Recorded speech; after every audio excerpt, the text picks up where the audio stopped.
Greetings, Guardians of Dominion. Zeus here with another power-packed video. Today, we're unlocking the secrets behind one of the most feared physical attackers in the entire game, JHU. If you've ever wondered why some players turn JHU into an unstoppable war machine while others struggle to keep him alive, this video is your answer. From skill leveling to skin priority, glyphs to artifacts, and even the best pet and team synergy. I'll walk you through the exact priority path to unleash JHU'S full potential. Whether you're new to JHU or looking to squeeze out every last drop of power, stay with me. This guide will change the way you build him forever. Let's dive in and forge a champion. JHU'S skills are mainly influenced by physical attack, with 3 out of 4 of his skills reliant on the physical attack stat, and 1 speed bonus influenced by the level of that skill. JHU is a clear physical attacker and damage dealer, who is a deadly opponent to face on the battlefield. His priority stat is physical attack, and his secondary stat to keep in mind is armor penetration. So you should try to boost them as much as you can. If you are on a budget trying to prioritize which skills to level up first, I would strongly recommend working on his ult, "You Will Not Stop Me," first. It is a level-based boost where the higher the level, the better it works. You should also strongly prioritize JHU'S 4th skill, as it is crucial for his survivability, and works together with JHU'S ult to keep him alive long enough to puncture enemy lines. His 2nd and 3rd skills are extremely powerful, and allow him to deal more damage, but they should be prioritized below the 1st and 4th skills. When equipping items on JHU, keep in mind that you should prioritize any items with the physical attack, strength, or armor penetration stat, in that order. For example, on Red +2, consider obtaining the Drummer's Fancy or the Evening Curfew first, as they both can boost JHU'S physical attack, especially on the higher ranks.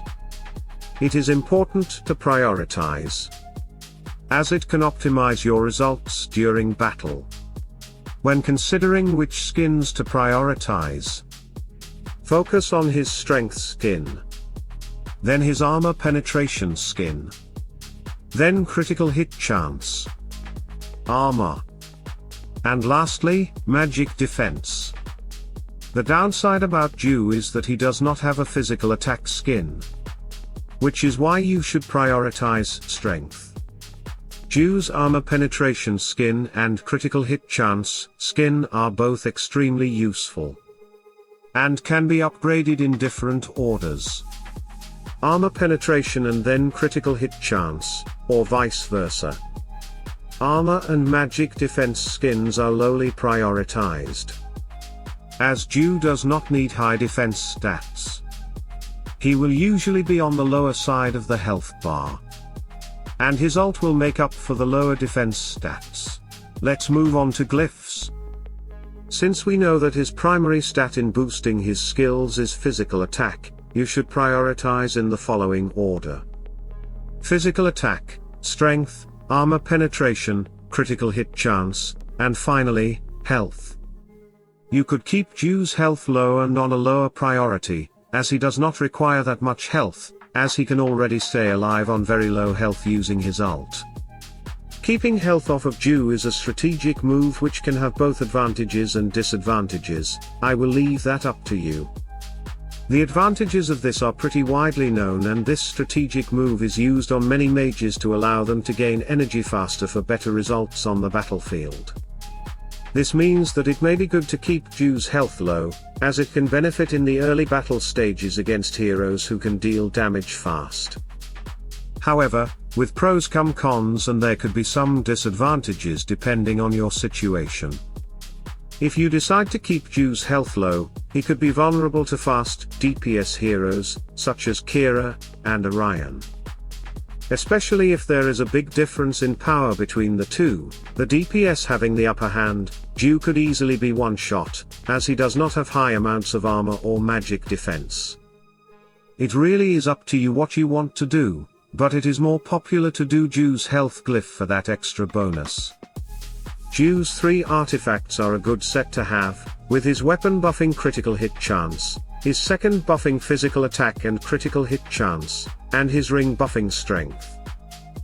Looking at these artifacts, you should prioritize JHU'S book, and then his weapon, and lastly, his ring. I would recommend getting all 3 artifacts to 3 stars and then diving into his book, then the weapon, and then the ring. JHU'S book, or his second artifact, gives him a physical attack and a critical hit chance boost, which is great to see and provides extreme benefit during battles. All 3 of JHU'S artifacts play a crucial role in his ability to provide results on the battlefield, so this is definitely one of the aspects of his development which you should prioritize. When working on JHU'S Ascension, there is no real way to prioritize, but always unlock the ones that give physical attack boosts and strength. Make sure to save up a lot of strength Ascension resources for JHU to reach his potential as a top-tier physical attacker and damage dealer. Now that we have covered the priorities that you should use when investing in JHU, we will dive into some team synergies and where JHU works best. JHU mainly relies on his ability to deal physical damage, which can be boosted by both his armor pen and his critical hit chance, making him the perfect fit to use with Sebastian, Nebula, or Jet, as they all buff attack and can boost JHU to meet his potential. Even with the new hero, Lyria, JHU has a lot of synergy with her, as she can make JHU meet his potential with insane damage amounts. Another key aspect of JHU is his speed, as his ult allows him a 190% speed buff. Pairing him with either Martha or Thea, who can both provide speed buffs, can make JHU stack speed buffs within the battle. Using Cleaver with JHU is uncommon and not really seen in a lot of game modes, but it can be useful based on what situation you are in. Cleaver can pull a durable backline hero forward, such as Martha, to open up a more vulnerable support, mage, or midline hero to become the target of JHU's attacks. Generally, your backline hero is usually a healer who has a medium to high amount of health, and your midline heroes have a lot less health but can do a lot more damage, so it is great if JHU can pick off those targets first. If JHU ever becomes put under any status effects, he will not heal himself through his 4th skill. The easy way to get around this is to put JHU with Sebastian or Chorus to counter any status effects that may interfere with JHU's attack. Vex is most popularly used as the patronage pet with JHU, as the deep wounds skill allows JHU to deal more damage over time, but some users prefer Albus to boost JHU's pure damage. Especially when paired with Sebastian, JHU can deal insane amounts of both physical and pure damage, which is favored by many.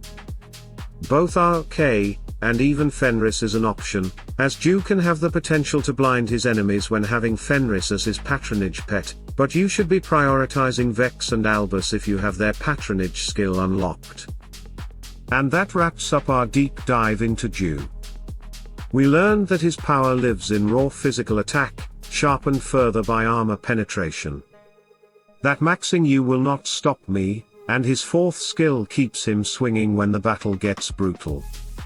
That strength-heavy items, skins, and glyphs push his damage through the roof. And that his book, then weapon, then ring are the fastest path to artifact payoff. Pair him with buffers like Sebastian, Nebula, Jet, or the new Lyria, add speed boosters such as Martha or Thea, and choose Vex or Albus for patronage to turn every strike into a knockout blow. Now it's your turn. How do you build and play JHU?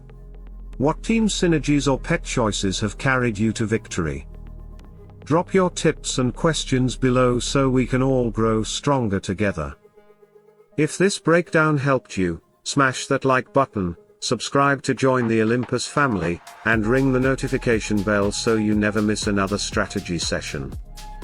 Keep forging your path to glory, stay fearless on the battlefield, and until we meet again, salute and friendship.